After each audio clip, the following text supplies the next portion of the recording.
Hi friends, welcome back to my YouTube channel mission NCERT. इस video में हम बात करेंगे कि आपकी अप्रोच क्या होना चाहिए बायोलॉजी में, एनसीईआरटी बायोलॉजी में, ताकि आप मैक्सिमम स्कोर गेन कर पाओ 350 प्लस या 360 आउट ऑफ 360 में 360 आपके नीट 2022, 2023 या 2024 जिसकी भी आप तैयारी कर रहे हो, जिसके लिए भी पढ़ रहे हो, तो वो आपको आ जाए, आप अचीव कर सको। तो न्यू बिगिनर्स के लिए है कि कैसे कैसे अप्रोच करें, और ड्रॉपर्स के लिए भी है कि कैसे कैसे अप्रोच करें ताकि आपके मैक्सिमम स्कोर आ सके। मैं अपनी बात करूंगा, मैंने नीट 2021 दिया था तो मेरा बायोलॉजी में स्कोर था 314 इस बायोलॉजी एनसीईआरटी में। ठीक है, और किसी को डाउट है तो मैं स्कोर कार्ड भी उनको दिखा सकता हूँ। स्कोर कार्ड पे तो पता नहीं चलता है, बट मेरे 340 मार्क्स थे बायोलॉजी एनसीईआरटी बायोलॉजी में। ठीक है, इस बार तो जूलॉजी और बॉटनी अलग किया था, बट 340 ओवरऑल मेरे दोनों में बने थे। ठीक है, तो अब मैं बात करूंगा कि कैसे अप्रोच है, क्या क्या आपको करना है, कैसे कैसे पढ़ना है, कौन कौन सी बुक सॉल्व करनी है। ठीक है, कौन सी बुक इंपॉर्टेंट है, कौन सी बुक इंपॉर्टेंट नहीं, क्या आपको एडिशन कोई बुक पढ़नी है या नहीं पढ़नी है, हर एक टॉपिक के बारे में मैं आपको इस वीडियो में आपको बताऊंगा। ठीक है, वीडियो अगर अच्छी लगे चैनल को जरूर सब्सक्राइब कर लीजिए, लाइक शेयर और कमेंट। ठीक है, और एक और इन्फॉर्मेशन कि मेरा टेलीग्राम ग्रुप है, वहाँ वो ज्वाइन कर लीजिए। बहुत सारे बच्चे ऑलरेडी ज्वाइन कर चुके हैं। ठीक है, वहाँ पे क्या होता है, वहाँ पे एक तो आप अपने डाउट डिस्कस कर सकते हो, जो भी आपको डाउट है नीट के रिलेटेड, है ना, कितना स्कोर आपका बन रहा है, आपकी सिलेक्शन होगी नहीं होगी, या और भी किसी तरीके के आपकी कैटेगरी के बंदे स्टूडेंट्स है, वहाँ पे आप जाओगे, वहाँ पे आपको स्टूडेंट्स आपकी कैटेगरी के मिलेंगे, तो आपको थोड़ा पता चलेगा कि किस रेंज में हमारा कट ऑफ जा रहा है, कैसे कैसे बच्चों के स्कोर आपके उनके हायर से लोअर है। ठीक है, और भी उनके पास बहुत सारा डाटा, आधे बच्चों के पास बहुत सारा डाटा होता है, कलेक्ट कलेक्ट करते जाओगे तो आपको बहुत कुछ पता चलेगा। ठीक है, और कोई भी डाउट उधर होता है तो आप पूछ सकते हो। मैं पर्सनली हर एक स्टूडेंट का डाउट उधर पे क्लियर करता हूँ। ठीक है, तो टेलीग्राम ग्रुप जरूर ज्वाइन कर लिए। और एक टेलीग्राम ग्रुप में क्या हो रहा है, टेलीग्राम ग्रुप में मैं डेली आपके कोई 10 क्वेश्चन देता हूँ डायरेक्ट एनसीईआरटी से, बायोलॉजी एनसीईआरटी और केमिस्ट्री एनसीईआरटी से फ्रेम हो रहे डायरेक्ट एनसीईआरटी की लाइन से। आपको नीट में भी वो क्वेश्चन देखने को मिलेंगे, ये मेरी गारंटी है, क्योंकि डायरेक्ट एनसीईआरटी में जो लिखे है उसके लाइन से, हर एक लाइन से मैं क्वेश्चन फ्रेम करता हूँ, तो ध्यान में रखिए। ठीक है, तो वो ग्रुप ज्वाइन कर लीजिए। आपको क्वेश्चन डेली सॉल्व करोगे, 10 क्वेश्चन आपके 10 के 10 अगर ठीक होते हैं, जहां पे डाउट आएगा वही पूछो, सर ये कैसे हुआ, ये नहीं हुआ। ठीक है, तो ये कैसे, इसका ये आंसर कैसे है, इसका ये आंसर कैसे नहीं आया, वो भी आप पूछ सकते हो, है ना। कोई कुछ ज्यादा नहीं, सिर्फ एनसीईआरटी के क्वेश्चन आपको मिलेंगे, और इन्फॉर्मेशन और कुछ भी डिस्कस करना हो, कोई डाउट हो, कोई कुछ हो, पर्सनली मैं हर एक डाउट का आपको मैं रिप्लाई करता हूँ। ठीक है, तो आपके डाउट क्लियर करने की पूरी कोशिश करता हूँ, है ना। तो इसलिए आप मेरा टेलीग्राम ग्रुप जरूर ज्वाइन कर लीजिए, जो लिंक है वो डिस्क्रिप्शन में दी गई होगी। ठीक है, चलो हम स्टार्ट करते हैं कि आप, और एक बात कि आप चैनल को बहुत कम सब्सक्राइब कर रहे हो। ठीक है, कम से कम 1K तक तो पहुंचा लो। 1K तक नहीं पहुंचा, अभी 3 मंथ से वर्क कर रहा हूँ, 1K तक नहीं पहुंचा। वीडियोस पे व्यूज इतने अच्छे आते हैं, 1K आते, 2K आते, 3K, 4K, 7K तक व्यूज जाते हैं, बट जो सब्सक्राइबर है बहुत कम है। मैं 1K तक अभी तक सब्सक्राइबर कंप्लीट नहीं कर पाया हूँ। ठीक है, इसलिए आपसे रिक्वेस्ट है कि चैनल को जरूर सब्सक्राइब कर लीजिए। ठीक है, चलो हम स्टार्ट करते हैं। अब देखो बायोलॉजी में क्या होता है ना, बायोलॉजी पढ़ने का तरीका होता है। एनसीईआरटी हर कोई पढ़ता है, फिर भी बहुत सारे बच्चे ऐसे होते हैं जिनका स्कोर 250, 260, 270, 280 ही रह जाता है बायोलॉजी में। ठीक है, मैं पहली वीडियो में बताया था, जब केमिस्ट्री का मैंने बताया था कैसे अप्रोच करनी है। नीट 2020 भी दिया है मैंने, और 2021 भी दिया है। नीट 2020 में मेरे बायोलॉजी में 311 थे, और नीट 2021 में मेरे बायोलॉजी में 340 स्कोर है। ठीक है, अब मैंने कैसे कैसे क्या चेंजिंग लाई और मेरा स्कोर इतना कैसे बना, तो मैं आपको थोड़ी सारे बताऊंगा कि स्कोर कैसे। ठीक है, ज्यादा भी 360 नहीं, बट इतना है, इतना भी आधों के लिए बहुत बड़ा स्कोर होता है, इतने भी अचीव नहीं कर पाते, 250 260 की रेंज में ही रह जाते हैं ना, तो सिलेक्शन से बहुत दूर हो जाते हैं। जब बायोलॉजी में आप स्कोर नहीं कर पाओगे, बायोलॉजी में अगर आप स्कोर नहीं कर पाओगे, तो सिलेक्शन की चांसेस आप छोड़ दो, कि आप सपना ही छोड़ दो कि आपको सिलेक्शन हो मिलेगी। ठीक है, बायोलॉजी में आप 320 प्लस स्कोर कर पाओगे, फिर ही आपको सिलेक्शन की चांसेस है, तब तक बहुत कम चांसेस है कि आपको कहीं भी कोई भी कॉलेज, मेडिकल कॉलेज मिलेगा। ठीक है, अब तरीका होता है एनसीईआरटी पढ़ने का। जब मैं फर्स्ट टाइम 11th में, मैंने जो एनसीईआरटी का कोई कंसेप्ट ही नहीं था कि एनसीईआरटी भी पढ़ते हैं। मैं क्या कर रहा था, वही मॉड्यूल्स पढ़ रहा था किसी कोचिंग सेंटर के या किसी स्कूल के, जहाँ मैं पढ़ता था, कोई भी स्कूल का नाम नहीं ले सकता हूँ, बट किसी स्कूल के किसी कोचिंग सेंटर के मैं मॉड्यूल पढ़ रहा था, और रेफरेंसेस पढ़ रहा था, प्रदीप पढ़ रहा था, एबीसी वालों की रेफरेंस पढ़ रहा था, एस चांद की बहुत सारे रेफरेंस पढ़ रहा था। मतलब जो अनरिलेटेड थे वो थिंग्स मैं पढ़ रहा था। ठीक है, एनसीईआरटी का कंसेप्ट नहीं था। 12th में थोड़ा बहुत मैंने एनसीईआरटी पढ़ना स्टार्ट किया, उसके बाद जब फर्स्ट ड्रॉप किया 12th के बाद में फ्रेशर में एग्जाम कोई नहीं दिया, मैंने जो ड्रॉप के बाद ही फर्स्ट टाइम एग्जाम दिया और 482 स्कोर था, ज़्यादा नहीं था बट था, थोड़ा बहुत था। BAMS मुझे मिला था बट BAMS में बाद में मैंने एडमिशन नहीं की, ठीक है। 482 था RBA कैटेगरी, आप देख सकते हो लास्ट ईयर की लिस्ट BAMS की, वहाँ पे 480 में प्रोविजनल मेरिट लिस्ट में मेरा नाम होगा, ठीक है। उसके बाद इस बार 531 स्कोर है, इस बार RBA कैटेगरी, अब पता नहीं है, अब तो पिछले साल तो 20% रिजर्वेशन, इस बार 10% रिजर्वेशन होगी, सिलेक्शन नहीं होगी, उसके मैं क्लियर नहीं हूँ, बट इतना सेटिस्फाई हूँ कि बायोलॉजी और केमिस्ट्री में मैंने अच्छा स्कोर गेन किया था। फिजिक्स में थोड़ा वीक रहा था, तो गलतियाँ थी उसी की वजह से थोड़ी, क्या बताऊँ अब क्या मिस्टेक्स थी, वो नेक्स्ट वीडियो में डिस्कस करेंगे कि क्या क्या मिस्टेक्स फिजिक्स में हुई थी, ठीक है। अब बायोलॉजी का, जब मैं आपको एक बात बताता हूँ, जब मैं पहली बार कोचिंग ज्वाइन की तो मैं एग्ज़ाम हुआ पहली बार, ठीक है, बायोलॉजी का एग्ज़ाम हुआ, डाइजेशन एंड एब्जॉर्प्शन पहले चैप्टर का एग्ज़ाम हुआ। जब पहले चैप्टर का एग्ज़ाम हुआ मैंने बहुत मेहनत से पढ़ा, बहुत मेहनत, मेरा था कि मैं टॉप करूँगा क्लास में सबसे फर्स्ट, ठीक है। पहला था, नया नया जो गया था उस कोचिंग सेंटर में, तो नया नया जोश था, डाइजेशन एब्जॉर्प्शन से स्टार्ट किया था, तो नया नया हफ्ता था, पहला ही हफ्ता था, तो यही था कि अब टॉप करना है, ये करना है, वो करना होता है ना पहले पहले, वही मेरे पास भी सेम जोश था जो पहले पहले सबके पास होता है, सारे नहीं जो स्टार्टिंग में कोचिंग लेते हैं। तो जब मैंने पढ़ना स्टार्ट किया, बहुत एफर्ट्स मारे, तो मेरे 360 में 240 मार्क्स अप्रॉक्सीमेटली बायोलॉजी में आए, ठीक है।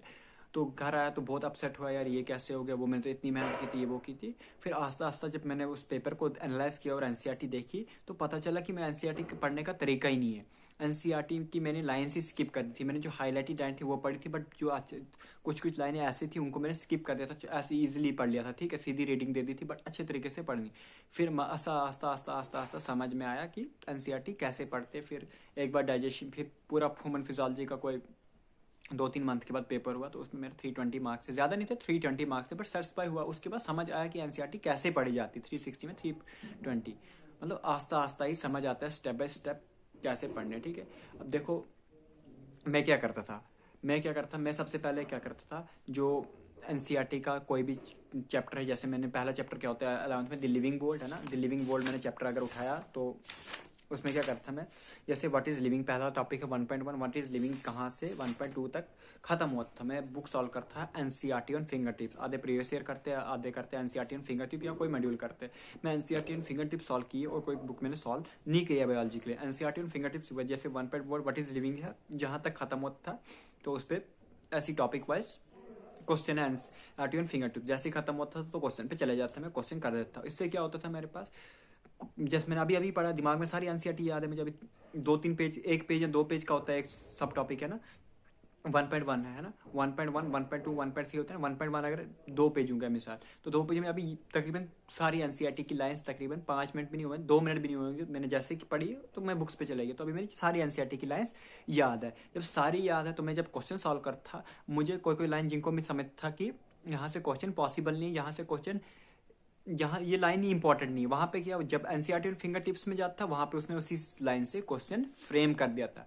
अब नेक्स्ट टाइम जब मैं उस टॉपिक पे आऊंगा, मुझे पहले ही उधर पे जब मैं उस लाइन को पढ़ने लग जाऊंगा, मैं पहले ही दिमाग में होगा कि इस लाइन से भी क्वेश्चन फ्रेम हो सकते हैं, और मैं उस लाइन को और ध्यान से पढ़ूंगा और परमानेंट उस लाइन को बना लूंगा दूसरे रिवीजन में, तीसरे रिवीजन में, है ना।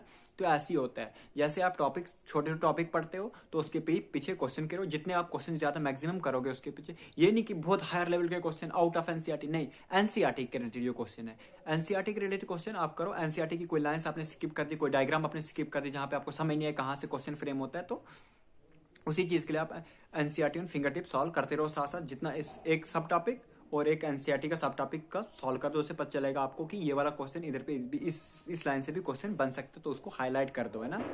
हाईलाइट बहुत जरूरी है। मेरा ऐसा था कि मैं, जो अपना अपना तरीका होता है हाईलाइट करने का, मैं बताऊंगा मैं कैसे हाईलाइट करता। मैं पूरी बुक्स की हर एक लाइन हाईलाइट करता था, मुझे उसके बारे पढ़ने ही नहीं आता था। मैं पूरी बुक्स की हर एक लाइन को इंपॉर्टेंट मानता और हर एक लाइन में क्या बोलते हैं हाईलाइट कर देता था, उसके बगैर में पढ़ने ही नहीं आता। पहले मैं सारा हाईलाइट करता था, उसके बाद में पढ़ना स्टार्ट करता था, है ना। और मेरी बुक देखो, कोई भी चैप्टर आपको मैं दिखा लूँ, ये देखो, ये एंजाइम्स है, जैसे बायोमॉलिक्यूल, ये देखो एक भी लाइन मैंने हाईलाइट के बगैर नहीं छोड़ी होगी, है ना, दिख रहा है आपको, है ना, पूरा हाईलाइटेड। मतलब कोई भी चैप्टर अगर उठाओगे तो पूरा हाईलाइटेड है, देखो बोथ साइड हाईलाइटेड है ना, ठीक है, अच्छा खासा हाईलाइट मेरा काम होता। और जहाँ पे एनसीईआरटी, अब आदों के पास टीचर, आपने एनसीईआरटी पढ़ाई किसी टीचर के पास है ना, ऑनलाइन पढ़ रहे हो ऑफलाइन पढ़ रहे हो, मुझे कोई मैटर, मैं उससे लेना देना नहीं। आप जहाँ पढ़ रहे हो अच्छे से पढ़ो, बड़ी बात ये है, ठीक है। आप जहाँ भी पढ़ रहे हो, बट जब एनसीईआरटी आप पढ़ते हो तो एनसीईआरटी पढ़ा, मैक्सिमम आप एनसीईआरटी पढ़ाई जाती है ना, आप बुक सामने नहीं रखते बट पढ़ाए जाते, सारे पॉइंट्स बताए जाते हैं ना। अगर आपकी एनसीईआरटी की किसी लाइन्स में डाउट है तो ग्रामी गोल मैम है ना, ऐसी नाम है ग्रामी गोल मैम, तो उनकी उनकी एक सीरीज बहुत अच्छी जिसने मुझे हेल्प की, उनकी सीरीज थी कि उनमें क्या थे, सिर्फ एनसीईआरटी, उनमें क्या थे, एनसीईआरटी हाइलाइट्स वो पढ़ाते थे ना, एनसीईआरटी की बुक की हर एक लाइन वो पढ़ाते थे। जहाँ पे मुझे एनसीईआरटी में डाउट आता था मैं उनके लेक्चर उधर पे देख लेता हूँ तो वो क्लियर कर देता था, ठीक है। बहुत अच्छी सीरीज थी, बहुत हेल्पफुल थी, है ना। तो थैंक्स, वैसे लेक्चर मैम ने हमें प्रोवाइड किए उसके लिए भी थैंक्स, है ना। यूट्यूब पे मिल जाएंगे आपको लेक्चर, फ्री ऑफ कास्ट है, तो आप वो लेक्चर भी पढ़ सकते हो ना। जहाँ जहाँ में डाउट हो, जो जो टीचर थे, बेस्ट बेस्ट टीचर, जैसे मैं केमिस्ट्री में विशाल तिवारी सर के पास भी कुछ कोई टॉपिक जो चैप्टर पढ़े हैं, अरविंद अरोड़ा सर के पास भी कोई चैप्टर मैंने पढ़े हैं ना, जो जो मुझे वीक थे, जहाँ पे लगता कि और थोड़े एडिशन चाहिए, मुझे थोड़ा समझने की जरूरत है ना। जैसे पी ब्लॉक मैंने 12th का अरविंद अरोड़ा सर के पास पहले पढ़ लिया, फिर एनसीईआरटी पे फोकस किया, फिर कॉपी मैंने सर की रिवाइज कभी नहीं की, बट एनसीईआरटी पे फोकस किया। बट ओवरऑल एक व्यू होता है ना चैप्टर का लेना, वो मैंने अरविंद अरोड़ा सर के पास पढ़ा था। जैसे एस ब्लॉक की बात करोगे 11th की, वो मैंने पढ़ा था विशाल तिवारी सर के पास। विशाल तिवारी सर की ट्रिक्स बहुत हेल्पफुल है, वो ट्रिक्स देते हैं, बाहुबली ट्रिक्स, कोई भी ट्रिक्स जो आप विशाल तिवारी सर देते हैं वो बहुत हेल्पफुल है, बहुत ज़्यादा, मतलब परमानेंट याद रहती है, इसकी मैं गारंटी देता हूँ, परमानेंट याद रह जाती है आपके वो ट्रिक्स, ठीक है। अरविंद अरोड़ा सर के पास मैंने पढ़ा है ना, मतलब केमिस्ट्री के लिए, बायोलॉजी के लिए मैंने सिर्फ गर्मी गोल के मैम के वो एनसीईआरटी हाइलाइट्स देख लेता था, जहाँ पे मैं डाउट आता था एनसीईआरटी। जितना आप टाइम खुद दोगे बुक्स पे उतना बेटर, सेल्फ स्टडी बड़ा मेजर रोल प्ले करता है ना। एंड बस यही करना, आप ज्यादा बुक्स पे घूमना नहीं, कोई प्रदीप करने की जरूरत नहीं है, कोई आपको एस चांद या कोई भी एडिशन पढ़ने की जरूरत नहीं है। एनसीईआरटी एनएफ है। जब एनसीईआरटी करके मैंने सिर्फ 340 मार्क्स गेन कर दिए तो आप क्यों नहीं कर सकते। हाँ, जेनेटिक्स जब 12th की होती है उसमें थोड़ा बहुत आपको थोड़ा बहुत आना चाहिए, जेनेटिक्स करना है ना। एनसीईआरटी पढ़ के भी जो ठीक है, एक दो क्वेश्चन मतलब थोड़ी बहुत जेनेटिक्स करने आना चाहिए ना। जैसे रेशियो निकालना होगा किसी को कितने परसेंट, अगर फादर ये हीमोफिलिक है, मदर भी हीमोफिलिक है, तो कितनी परसेंट चांस से बेबी ही हो, ठीक है। ये भी मतलब थोड़ी बहुत परसेंटेज आपको निकालने आनी चाहिए, बस थोड़ा बहुत जेनेटिक्स आनी चाहिए, थोड़ी बहुत, ज्यादा भी हायर लेवल की जेनेटिक्स नहीं। एनसीईआरटी बुक्स पे मोहन फोकस करो, एनसीईआरटी बुक्स से ही मेजर क्वेश्चन होगा। और बच्चे कॉमन बोलते हैं सर किसकी क्या वेटेज है, वेटेज बताओ भाई। वेटेज किसी की नहीं है, वेटेज सारी इक्वली, हर एक चैप्टर की वेटेज इक्वल है, किसी भी हर एक लाइन की वेटेज इक्वल है, हर एक चैप्टर की वेटेज इक्वल है, हर एक डायग्राम की वेटेज इक्वल है। फेवरेट क्वेश्चन एनटीए वालों का वो है डायग्राम से क्वेश्चन फ्रेम करना, वो फेवरेट क्वेश्चन होते हैं एनटीए वालों के, वजह से आपको क्वेश्चन आएंगे, ठीक है। कोई अगर कहता है कि आप डायग्राम नहीं आते हैं या नहीं आते, अगर मैं बताता हूँ, अगर डायग्राम बोलते हैं ना, डायग्राम से आप नहीं आती है, मानता हूँ मैं डायग्राम्स नहीं आती, अगर आ गई किसी दिन तो क्या करोगे, क्या करोगे कि एनटीए ने ऑफिशियल अनाउंस किया कि मैं डायग्राम नहीं डालूंगा, मत किया है। इसलिए जिस दिन आ गई उस दिन सोचते रह जाओगे डायग्राम पे फोकस क्यों नहीं कर, इसलिए डायग्राम पढ़ो। अगर हाँ डायग्राम नहीं आती बट डायग्राम से क्वेश्चन तो आता है, डायग्राम से क्वेश्चन आता है, डायग्राम सीधा बना के नहीं आ रही है बट डायग्राम से घुमा फिरा के क्वेश्चन जरूर आता है, इस बात पे ध्यान रखो, ठीक है।